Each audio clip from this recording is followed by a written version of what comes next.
Fôlego para a indústria automotiva da região. Dos 10 bilhões de reais anunciados pela General Motors, 6 bilhões devem ser investidos só na planta de São José dos Campos.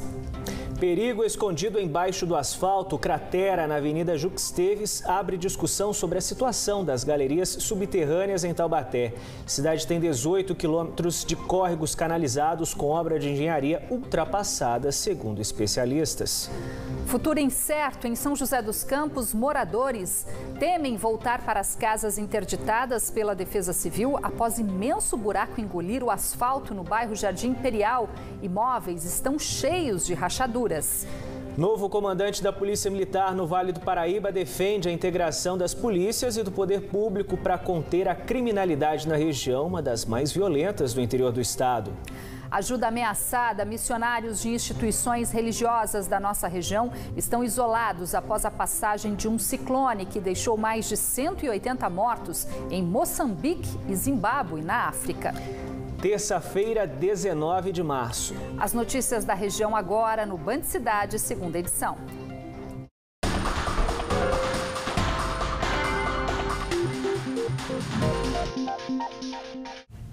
Boa noite para você.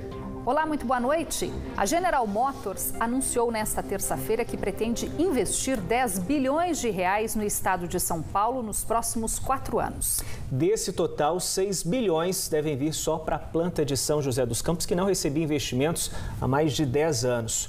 O aporte também contempla a fábrica de São Caetano do Sul, na região metropolitana. Em fevereiro, os trabalhadores da GM em São José dos Campos aprovaram o pacote de propostas da montadora como parte desse acordo para garantir os 4.800 empregos na unidade. O investimento foi confirmado pelo presidente da GM Mercosul, Carlos Arlenga, em uma solenidade no Palácio dos Bandeirantes, sede do governo paulista na capital. Ao todo, serão 10 bilhões de reais nas duas fábricas da montadora em São Paulo. São Caetano, na região metropolitana, e São José dos Campos, no Vale do Paraíba, que deve receber cerca de 6 bilhões. O pacote prevê o lançamento de novos produtos da marca e investimentos em tecnologia entre 2020 e 2024. O anúncio foi feito ao lado do governador João Dória e do secretário de Fazenda e Planejamento, Henrique Meirelles, que lançaram um programa de incentivos com redução de ICMS depois que a direção da GM ameaçou não investir mais no estado. Segundo o governador, os novos investimentos devem gerar 1.200 novos empregos nas plantas. Sem guerra fiscal, sem prejudicar nenhum outro estado do país. Quero deixar isso muito claro, sobretudo aos jornalistas que aqui estão. Nós não estamos fazendo guerra fiscal, não apoiamos a guerra fiscal e não faremos guerra fiscal. O incentivo alto, que foi explicado aqui pelo Henrique Meirelles, é uma construção de uma proposta para empresas que já estão em São Paulo e que aqui, na geração de novos empregos e novos investimentos, passarão a ter benefícios advindos disso e exclusivamente em função disso. A General Motors, em São José dos Campos, tem quase 5.000 empregados e recebeu o último grande investimento em 2008. A Prefeitura de Taubaté pretende concluir ainda hoje os serviços emergenciais na rede de canalização do córrego que passa sob a rua Jux Teves, onde uma cratera se abriu no último domingo. As obras querem evitar um colapso na região em caso de mais temporais e, por isso, por enquanto, o trecho segue interditado. Ainda segundo a Prefeitura, o problema foi provocado por um vazamento de uma adutora da Sabesp que fica acima da galeria. Porém, esse diagnóstico é contestado pela concessionária de água, que até o momento não se posicionou sobre que medidas deve adotar. Mas além desse trecho, Taubaté tem cerca de 18 quilômetros de córregos canalizados. Essas redes também podem estar comprometidas devido à estrutura muito antiga de mais de 40 anos. A Prefeitura garante que as manutenções são feitas, porém especialistas alertam que só isso não é o suficiente. Nos últimos meses, diversas avenidas e ruas de Taubaté começaram a receber novo recapeamento. Mas os buracos aparentes que trazem transtornos para os motoristas não são o único problema. Um grande perigo pode estar escondido embaixo do asfalto. Uma prova disso aconteceu no último domingo, quando um carro foi engolido por uma imensa cratera que se abriu na Avenida Juca Esteves, na região central da cidade. Por pouco, 2 carros que vinham logo atrás não provocaram um estrago ainda maior. A motorista foi resgatada 1 hora depois pelo Corpo de Bombeiros. De acordo com a Prefeitura, um vazamento de água da Sabesp, somado ao volume de chuva, resultou no buraco de 10 metros de largura na região bem próxima ao mercado municipal. Em outro ponto da cidade, na Avenida Bandeirantes, no bairro Independência, este outro buraco também ameaça a segurança de pedestres e veículos há mais de 1 ano. Mas além das galerias de águas pluviais e tubulações da rede da Sabesp, o que muita gente não sabe é que córregos que no passado cruzavam a cidade, hoje estão canalizados. Hoje, 3 cursos de água correm por baixo da região central de Taubaté. O do Saguiru, o do Judeu e o da Avenida Juca Esteves, que foi canalizado na década de 70. Para os especialistas, o modelo utilizado na galeria de águas pluviais hoje na cidade já é considerado ultrapassado. A canalização dos córregos aqui em Taubaté, via de regra, ela é uma política muito antiga, né, de você pegar avenidas de fundo de vale, pegar o córrego, a avenida dos 2 lados, enfim. E a canalização começa, historicamente, nessa questão, por uma questão de saúde pública.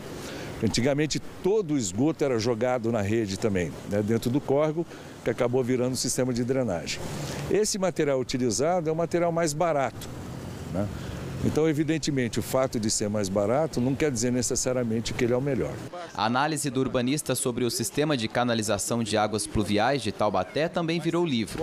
O estudo constatou que a instabilidade do solo é um dos fatores que afetam o atual modelo, causando os problemas que temos acompanhado recentemente. Na Avenida Desembargador, você tem trechos dela que o solo é turfoso. O solo turfoso é um solo orgânico altamente instável, né? Então, quer dizer, qualquer movimentação que haja, pela sua própria instabilidade, pode ocorrer deformação nas paredes da galeria e, evidentemente, se tiver alguma deformação, você tem fissura, vazamento, acontece o que aconteceu. Na minha visão de urbanista, a solução seria um pouco mais radical. Já está no momento, por exemplo, de se pensar em descanalizar os córregos, porque tem rede de esgoto, então não se joga esgoto mais em córrego. Então, descanalizar seria uma solução. Ou a outra solução técnica também seria refazer todo o sistema de galeria, mas fazer em concreto. A Prefeitura garante que as manutenções necessárias no sistema de galerias da cidade são feitas no período de seca. Porém, com a chuva persistente, os problemas têm sido cada vez mais frequentes. Mas que a troca dos dutos agora não estaria no orçamento do município. O plano para se trocar toda essa tubulação não tem, até porque os orçamentos, nossos orçamentos não suportam isso, né? Esse conjunto de galerias de mais de 18 quilômetros, só de canalização de córregos. Galerias de águas pluviais, a gente tem algumas centenas de quilômetros, né? Só de canalização de córrego, 18 quilômetros, isso foi feito ao longo de 4 décadas, né? Então, você substituir isso de imediato não existe possibilidade.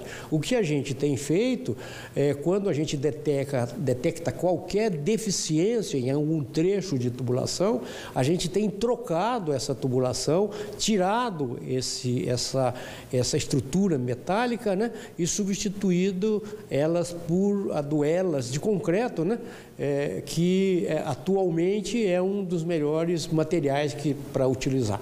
Mas este outro urbanista alerta: a recomposição das canalizações dos rios existentes nas cidades é uma medida urgente em Taubaté e exige estudos mais amplos para evitar problemas ainda maiores no futuro. Não adianta ficar fazendo reparo num trecho. A necessidade para se evitar talvez uma tragédia maior é que se faça ou a recomposição das calhas dos rios, né?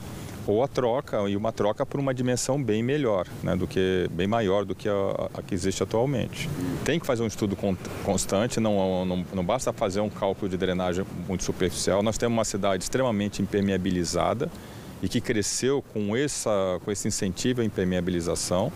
Então, há necessidade de se rever os parâmetros adotados, né, e prover a cidade em condição que isso não possamos ter um desastre aí que possa causar maior monta.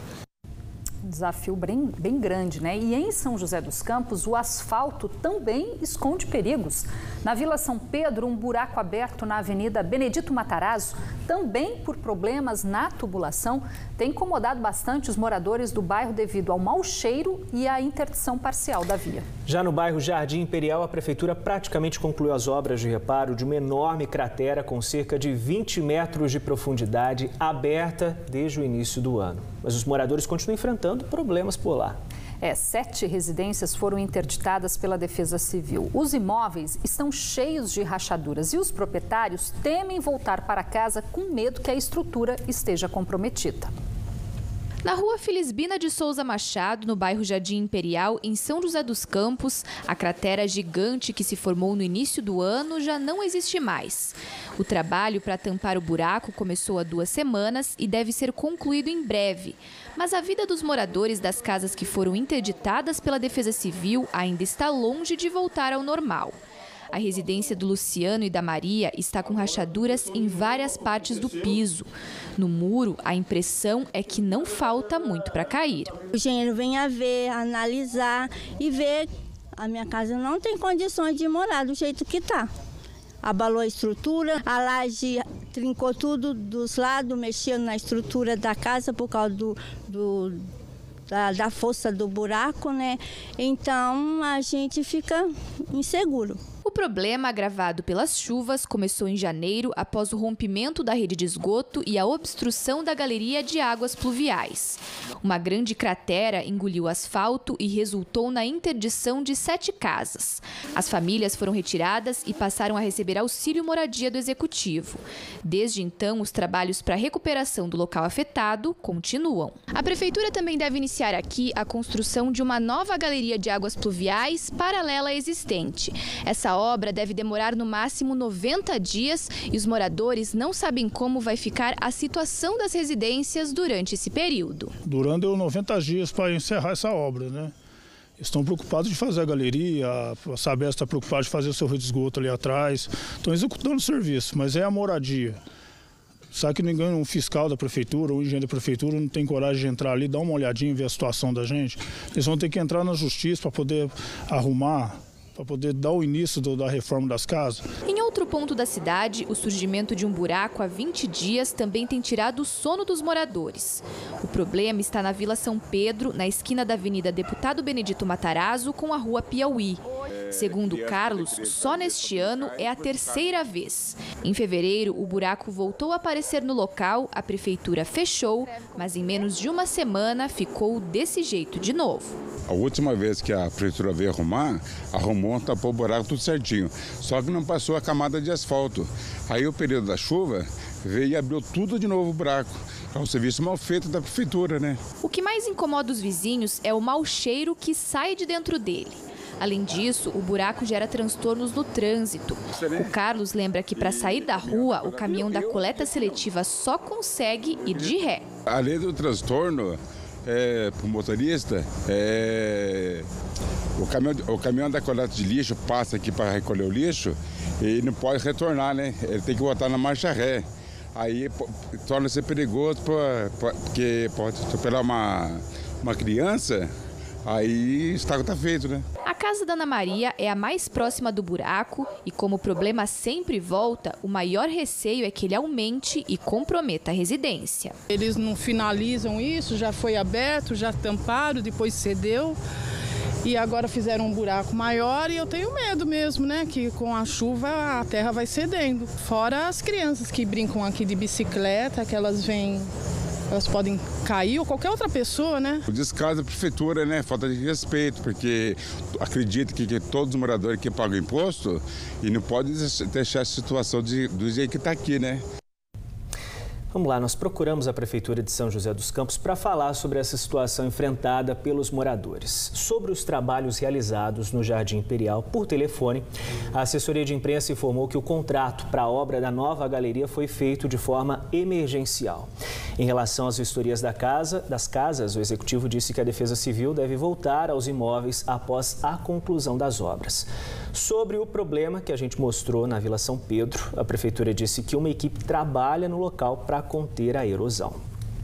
E você vai ver ainda nesta edição do Band Cidade, 13 quilos de cocaína são apreendidos na região. E ainda uma entrevista com o novo comandante da Polícia Militar na região, Coronel José Eduardo Stanelli Giacchino, fala sobre os desafios para enfrentar a criminalidade no Vale do Paraíba. Hora certa para você, 7h04. Continue com a gente. O Band Cidade volta em instantes.